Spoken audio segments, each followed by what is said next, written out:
Pulang ke Indonesia, Marshanda lompat-lompat. Artis cantik Marshanda mengabarkan jika kini dirinya sudah pulang ke Indonesia setelah kurang lebih 1 bulan berada di Los Angeles, Amerika Serikat. Kabar Marshanda sendiri tentu dinanti-nanti oleh para fans dan masyarakat Indonesia. Baru-baru ini, perempuan berusia 32 tahun tersebut mengaku lupa olahraga rutin saat di Los Angeles. Alhasil, kini dirinya merasa kurang energik belakangan ini. Marshanda juga curhat jika untuk sekadar berjoget saja tubuhnya sudah kewalahan. Melalui unggahan di media sosial pribadinya, Marshanda membagikan kabarnya tersebut. Dalam sebuah video pendek, dirinya tampak sedang berjoget diiringi lantunan musik. Pemain sinetron Benci Bilang Cinta ini begitu antusias berjoget dengan diiringi lagu Sweetness yang dinyanyikan band Jimmy Eat World. Dalam postingan tersebut, Marshanda juga menulis kalau dirinya sempat lupa melakukan olahraga rutin setelah sebulan tinggal di Los Angeles. Seperti diketahui, beberapa waktu lalu nama Marshanda sempat menghebohkan tanah air karena dikabarkan hilang di Amerika Serikat berdasarkan kabar dari salah satu temannya, yaitu Sheila Salsabila. Kini Marshanda muncul dan sudah mengklarifikasi kejadian sebenarnya. Ia juga memberikan sindiran cukup menohok untuk kabar tersebut. Dengan lantang, Marshanda menuturkan kalau dirinya tidak pernah menghilang.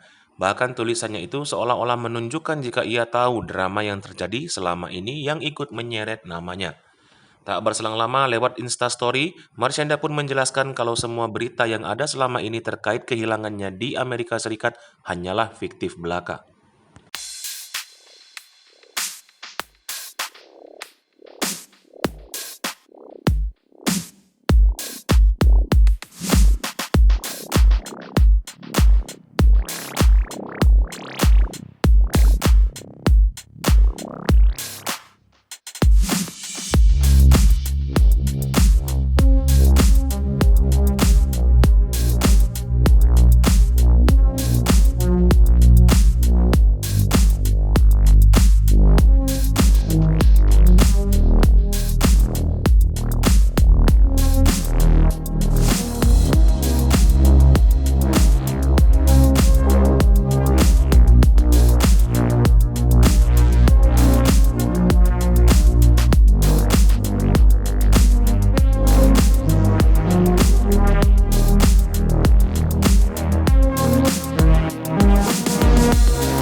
Hai pemirsa Sri Popo TV, jangan lupa komen, like, dan subscribe, serta tonton terus berita-berita terupdate lainnya ya.